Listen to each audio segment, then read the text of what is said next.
Let's go. When this money we partying. Pick it up. Too many bottles we bodying. It ain't enough. Give me the check. I give them the plastic. Don't gotta flex. I know what you asking. In today's video, Hugo will show us exact process of how he creates stunning Archviz shots from scratch. You'll start off by assembling your own mood board, block out the scene with basic geometry and materials, paint the environment using handy add-ons, and top it all off in post with Lightroom.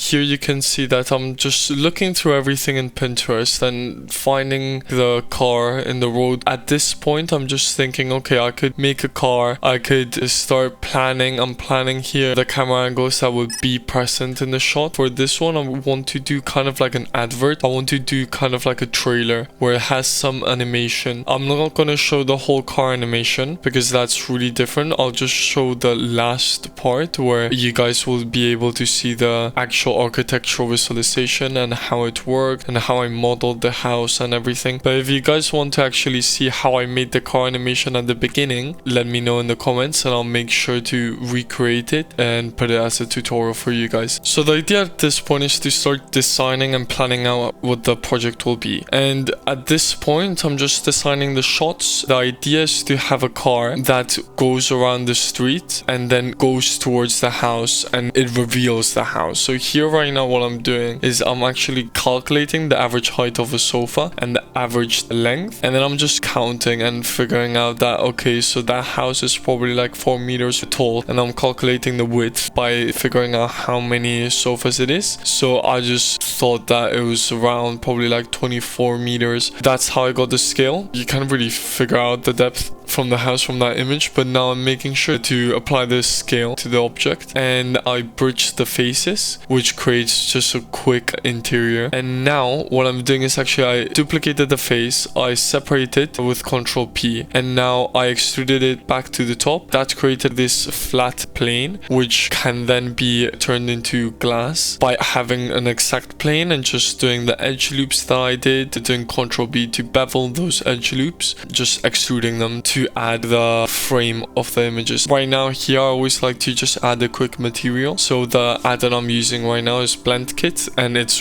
really useful because it's drag and drop. SketchUp has a 3D warehouse, then Unreal Engine and Twinmotion have all the assets. And so right now I'm just grabbing faces, duplicating them, scaling them. Here I'm doing exactly that to create the steps. So here I just extrude a bit, then I'll create an edge loop and then extrude again to create these steps. It's good to just try to block out the scene as much as possible and just get the general big shapes before actually going to the small shapes, because you don't actually know if you're gonna follow through the project at this point. Right now you're just trying to be quick, you're trying to gain ideas, trying to brainstorm, trying to see if the idea you have is actually possible, and just figuring out, having a feel of the project. Again, it's important to apply scale, so that's why it's important to like use these kits, because you don't want to start modeling something and then just realize, oh, I don't actually like this idea, and so you spend like a bunch of hours modeling and then you realize you don't like it. Sometimes it does happen even if you use this, but this is a good way to just prevent yourself from spending a lot of time on something that you actually don't end up liking. And so here a lot of the assets I download, but then there's some assets like these fireplace where it's actually really specific fireplace, and I wasn't sure if I was going to be able to find one like that, so I just decided to model it. Here I actually made everything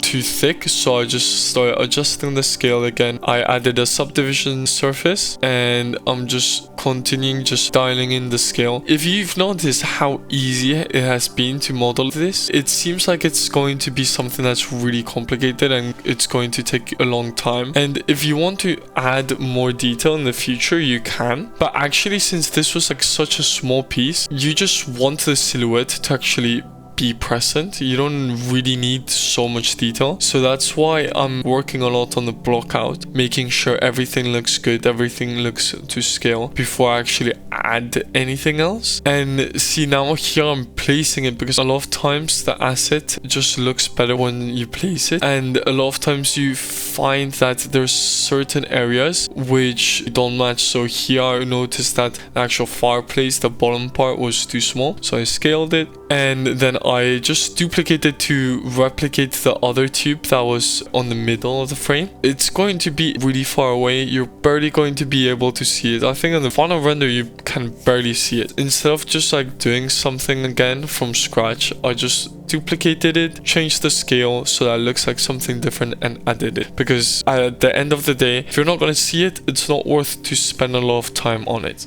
And this is something that I am going to see a lot. This is the main piece of furniture that you can see in the house. So that's why I'm spending so much time trying to find a good sofa that breaks up that silhouette of the house, because the house is really dull. It's just a rectangle at the end of the day. So if you don't have interesting composition for the furniture inside, then it can make the house really boring. So that's why it's so important to try to get that composition in. And right now I'm not trying to model a sofa, because that's something that would take a long time, and that's something that needs a lot of detail. That's why I go against modeling the sofa for this case. Right now I'm just dialing in some of the details. I'm adding a solidify modifier, and as you can see, the solidifier modifier is having a bit of trouble with the subdivision surface. So I just take off the subdivision surface for a bit, move it to the bottom, and then I add a bevel. So the bevel will just make it so that certain edges will be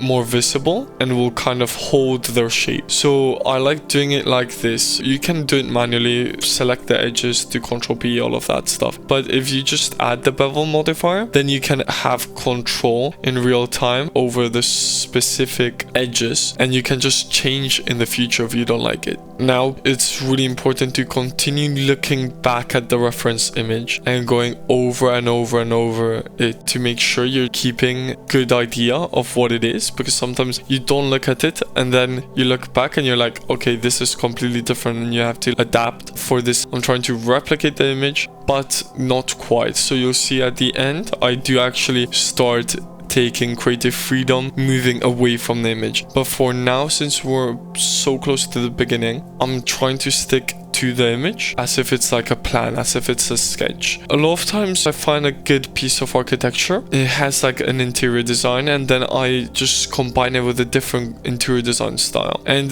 that tends to work pretty well. So here I've kind of moved away from the sofa. I've downloaded multiple sofas to make sure that the ones I am downloading, you don't want to just download one and then say that's it. You want to start downloading, because you just have these small images and a lot of times they don't look as good, or you have to make some changes. For example, here I import this sofa which is green, and the sofa in the reference image isn't green. So right now I'm not worrying about the actual materials of the objects, I'm just worrying about the actual shape. Again, I'm just focusing on outline, I'm not focusing on anything else. I'm trying to scale everything to match the actual thing. Then once I start thinking, okay, I like all these assets, I like how they look, then I start being, okay, this sofa is green, I don't want it to be green, so let's change that. It's just better to keep certain aspects, most of the modeling at first, then all the texturing, then set up lighting, the camera, and then go back to the modeling, go back to the texturing. It's kind of like going through all the steps as fast as you can, and then just going back to the beginning, adjusting for every step, and then going back to the end and remodeling things. Here you see this. The way I'm doing it is kind of like trying to do it fast, and it's not actual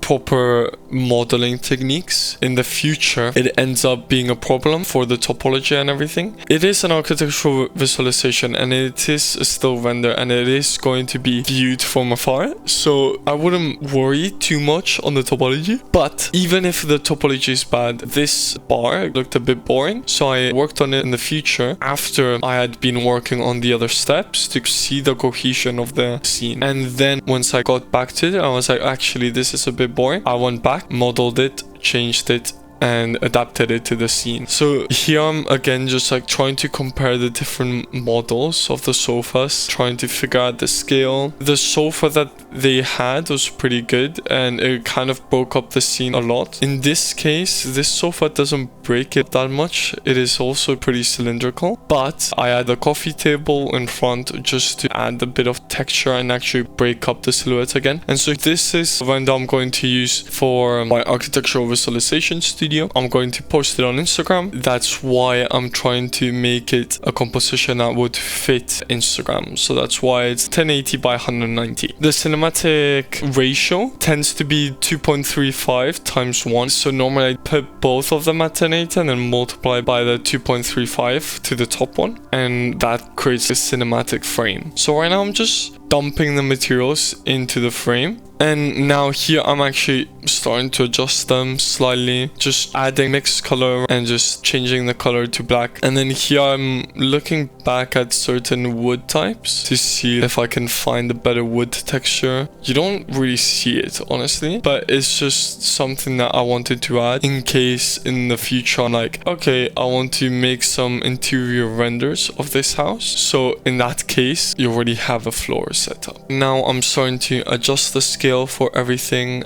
I'm going to start UV unwrapping. I do very basic UV unwrapping. Everything is boxes really. Normally you wouldn't UV unwrap like this, but since it seems like one object was scaled differently to the other one, I prefer to simply change it because it's just faster. And now here I'm actually breaking up the glass frames and I'm adding the black metal. This is just a principal BSDF turned black, metallic, and then roughness. That's it. If you do that, you create this black metal, which looks really nice, especially for things like the window frames. And now here I'm trying to add a bit of lighting. I always have a bit of issues with these kind of lights. You'll see how I work around this now, where I have this basic light and then I add multiple lights on top because the original render has specific rings, and I wanted to replicate that because it created like an interesting texture on the wall just with the lighting. You can see I've added another light. I'm adjusting the strength, adjusting the cone angle and all the settings, and then I try to put the light in a specific location, and you can see I have multiple lights. I create 3 and end up going back to 2, but by slightly adjusting the strength of each light, I can create this texture where there's certain areas are brighter than others, and it creates a nice silhouette on the wall, which is really important, especially for a wall like this, because it's just wooden planks, and if you just have it dark, then it's going to look really bad and really flat. So right now I'm going back to adding the lights to everything. I've parented the lights to the main empty. I'm just duplicating them, moving them around, and actually for this shot, just doing this made me pretty happy with the cameras. So here, going back to scaling, going back to just slightly tuning everything to make sure it looks good, it looks at scale. So now I'm going back to the reference, checking everything, and I think now after looking at the image at the building, I'm getting ready to start working on the environment. The house still needs work and it still will be worked on, but for now it looks good. So I'm just adding a basic displacement modifier, adding some subdivision just to create some very easy differences in the ground. You don't want the ground to just be flat. And then I'm going back to the sculpting and I'm just grabbing certain areas and moving them up, grabbing others, moving them down, and helping to create this composition on the ground, because that's going to be where everything goes on, all the grass, all the flowers, all the rocks, all the trees. So it's really important to make sure this looks right and make sure that when this is placed, it actually looks good. So now I'm just adding a dirt texture, and I'm trying to figure out if there's a way to break up this tiling, because even though it's kind of seamless, it is really repetitive. And so what I end up doing is I create this noise texture, then I add a bit of roughness. What I do then is I create a new material, import the material once I find it. So here I created this one. That material didn't end up staying, but you can see that I added the material, I copied the main part, and then I just duplicated it into the previous material I had, and then it's just really simple. You just use the noise we created earlier for the factor, and that tells the software we want this material in these areas, we want this one in these areas. And so now here I changed to the grass, and you see the grass ends up looking way better once I actually start adjusting everything, making the scale look good. Now I have to go back to the specific material and change the scale because it's really small, and there we go. So now you can see that there's a bit of variation. I'm still working to change a bit of the noise texture to make sure it looks good, but you see now, if you look from really far, you can see that there's still tiling, and this rotation fixed that because there was tiling from one direction, and I rotated it so that two materials were tiling in different directions, which made the tiling be less visible. And from the camera, it just looks good. There's no need to do anything else. It is tiled, but it's not worth it because this material is only so that when we add the grass, when we add the rocks, when we add the trees, if there is a gap, that you just don't see the normal white material that's at the bottom. You just see the grass material or the dirt material, which since it's like darker also, it's really unlikely you'll end up seeing it. So now I'm using the BaggerPie add-on. The BaggerPie add-on, it is a paid add-on, but it is a really nice add-on, which I really like. It's just really easy. I just imported it from the asset browser, imported a bunch of trees, and now I can just start painting and saying, okay, I want everything here and here and here. This is honestly one of my favorite parts because it's so easy. It can get a bit tedious because you do end up getting into the repetitive feel of just doing the same thing over and over and over again. But it makes the render look so much better, so fast. The more layers you add, the more realistic it is. Unless you just start adding random layers which make no sense and don't add anything to the scene, then that's pointless. Here I'm trying to add a bit more variation on top of trees, so I created a different setup, and I'm scaling these trees really big because I want just a couple trees like in the main render which are really tall. And I think I stayed with this composition. I'm just playing around a bit more with the scale. Then actually I think I'm scale a bit the main trees, but see how simple it is. Everything here is just really simple.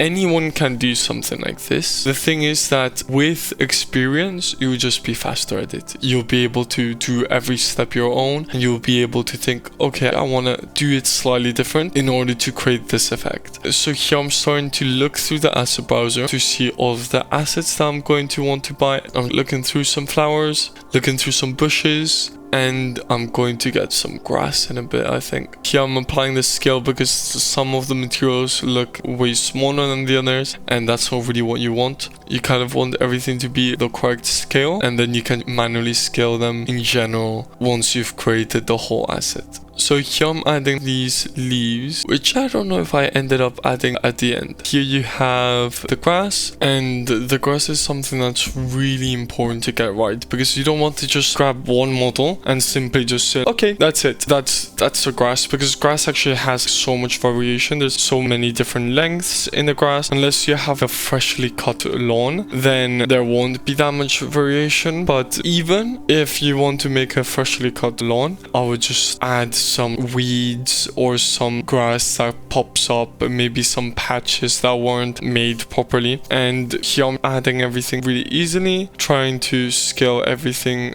to size, trying to make sure that everything looks good. And I'm having a bit of trouble with the scale for this flower, but I end up getting it right. And then once that's done, adjust random rotation, make sure that it's rotating on the normals. Here you start slowly seeing how everything ends up.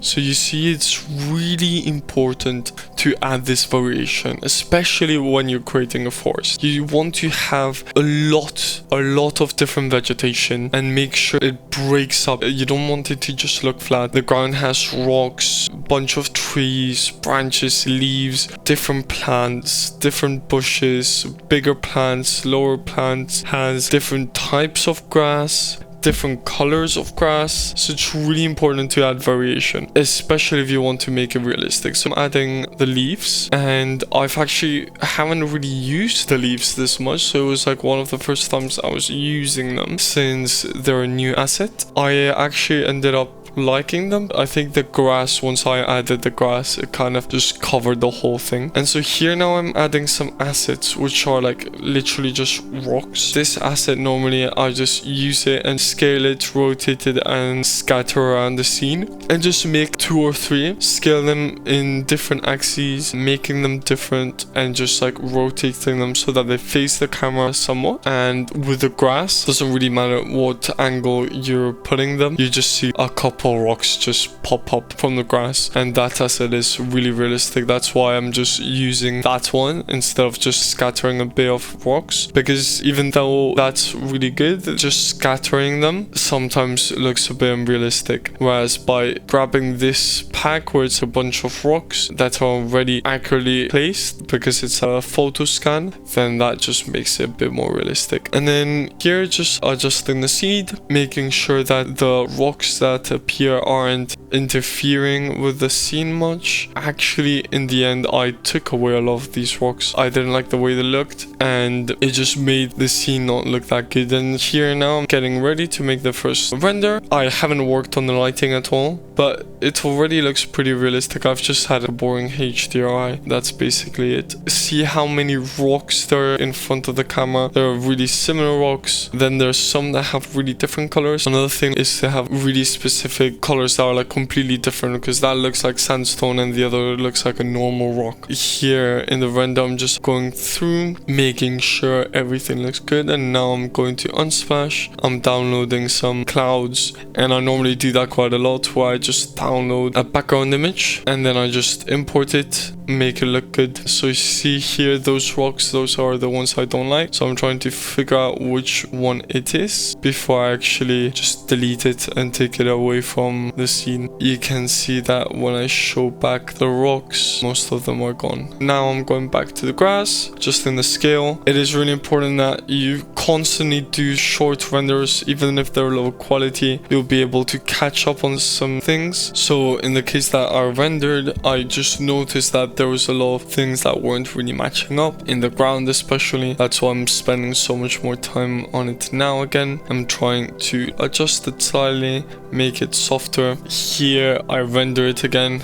I think no, I just left it there and just realized there was so many bushes. It's not really realistic, so now I'm moving them around. Bushes tend to grow in patches, so there's certain parts that have a lot of bushes and then some parts that don't have many. That's why I just didn't scatter it throughout the whole scene. And now I'm adding different variations to the grass, so I'm adding the small pieces of grass and just putting them in the scene, and these do go more general, and I'm kind of like scattering them half and half. And so now I start to work on the scale again, because these smaller pieces, those are the ones that I want to pop up over the main grass and just make it look like there's certain pieces of grass that come up. Here I imported the image, so right now I'm scaling. I'll go back to render view and I just adjust it slightly. I normally add the emission modifier with a bit of strength. You want the image to actually add a bit of light and not look like it's just flat. And now I'm adding fog, which has actually been something that I haven't added to a render in a long time, but since it was a forest and it was supposed to be somewhat cloudy, I thought it was a good idea to do so. Now what I'm doing is I'm actually adding some texture to the lighting. So I'm adding a sunlight, just aiming it straight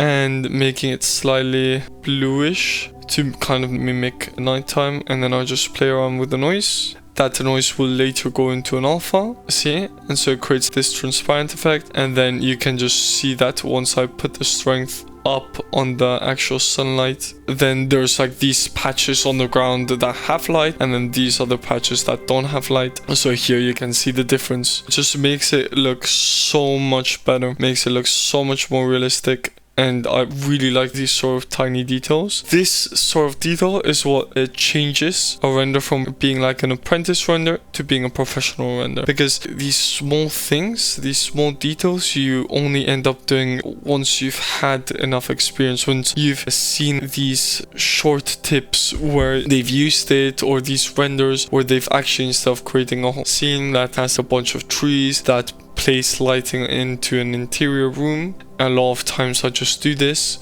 put it in front of the window of the house and just shine the light through, and it just creates a really good scene. And so now we're actually going towards the final stages. So I'm just adding some images I have. It's just dust images which I just like to add into the scene. Again, another example of small details that differentiate professional render from being amateur render. So here I'm trying to add something, and I actually forgot a bit about how to do it because it had been so long since I didn't do something like this. I prefer to do it to the Blender Compositor, but you can completely just dump the image back in Photoshop, make it overlay, adjust it a bit, and then that's it. And you can see the small details it's adding. Now the render still looks flat, so it looks good. The lighting is still fairly in a basic stage, so you'll see that I actually end up doing some tricks to make the lighting look way more interesting. Then once I bring it to Lightroom, I do even more tricks to make the lighting pop, make the perspective of the person go towards the house and not to start going around the image. You kind of want to use this time to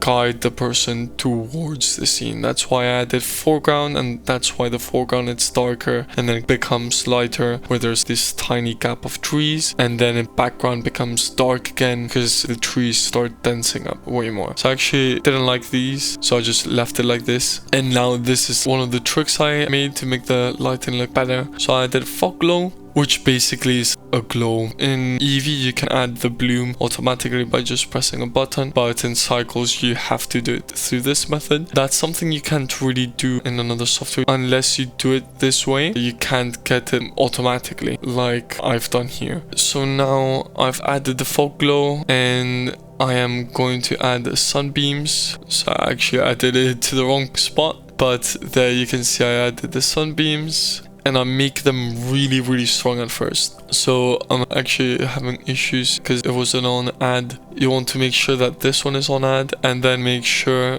the rays come from a similar direction as the light, and just make it really strong. Adjust it and just slowly add a hint. So here I actually added a mask because I liked the way it looked at the top, but I didn't like the fact that I was using the lights inside the house to create light rays, because normally these rays you just get them from the sun. So that's why I'm just adjusting this now and making sure I create a mask which just blurs everything out and takes the lighting information just from the top of the image. So here now I'm scaling it and the blur there, make it really blurry, and just start moving it down. I added it to the factor, and then it was just like doing the opposite of what I wanted, so I just added an invert node and something weird was happening there, but just changed it a bit. That's how we're getting close to that final scene. And a really important idea to have when you're creating one of these renders is to make sure to not have this stigma of, like I used to have it when I first started 6 years ago to do renders like this. I would just be like, okay, I want to create a render, I have to model everything from scratch. The problem is that when you're doing these tutorials, well, this isn't really a beginner tutorial, but when you're doing a beginner tutorial, all of the time they show you how to model everything,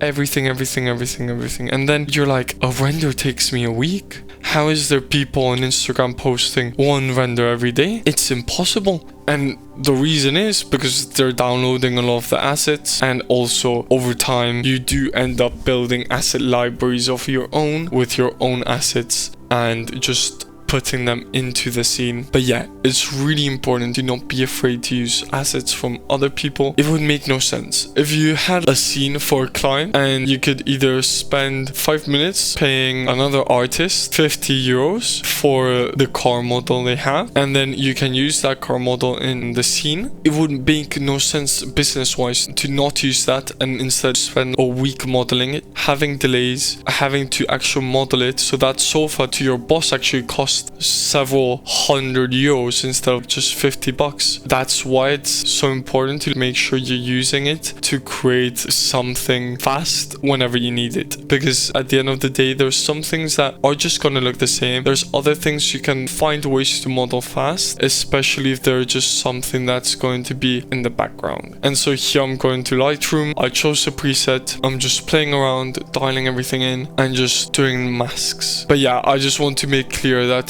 don't be afraid to download assets. Obviously, preferably if you model the main objects of the scene yourself. Sometimes I have just downloaded a model of the house because I just wanted to train the way I use lighting. But if your goal is to actually get better at creating scenes in general, not just lighting or not just modeling, then you want to make sure to model the big pieces, the most important scenes, the most important parts of your scene before actually just downloading everything. And now here I'm masking the house, increasing the exposure. That's a really important thing that I really like to do. Just select the subject of your image and bump the exposure slightly, just slightly, so that it just pops. It breaks up from the actual scene. And then here I'm increasing the exposure on the lighting itself as well, and then figuring out how I want to color grade it. And once I'm happy, I do the same for the bottom. And I really like using the shadows and using these masks to kind of guide the eye towards the scene. And so here you can see that I'm selecting the house again and increasing the exposure once again, color grading it, making it look orange, because the idea is to get as much contrast from the subject as from the background. The background is really blue, so I want to create the subject really orange. I've already achieved that by the materials I've chosen, but I can just slightly tweak it so that I can get it to that next step. So you can see here, I'm just working on that. The center of the lights were still showing kind of blue instead of orange, so I just tried to fix that there. I'm trying to figure out what I want to do. I ended up just deciding to scrap this part and just not do it in the end. And I'll just add the actual light parts really subtly. Make sure to go back to see how the original image looked. And here I'm rendering a full high quality image of the changes I've made, the materials the objects I've added to the bar as well, making sure that everything looks good. And these tiny details, normally, like for example the cigarette, you can't even see. The glasses you can barely see, but it's just nice details that if you do see, just looks good and it helps the scene look better. But yeah, that's it. I didn't really change anything more after this. I just moved the table, fixed the topology, I moved the rocks from the foreground a bit. Thank you so much guys for watching. Let me know if you actually want to see the beginning of this scene and how I made it. And if you actually end up modeling this, just let me know. Tag me on social media, tag Blur on social media, subscribe, and just let us know what you think about this tutorial, because there will be plenty more to come.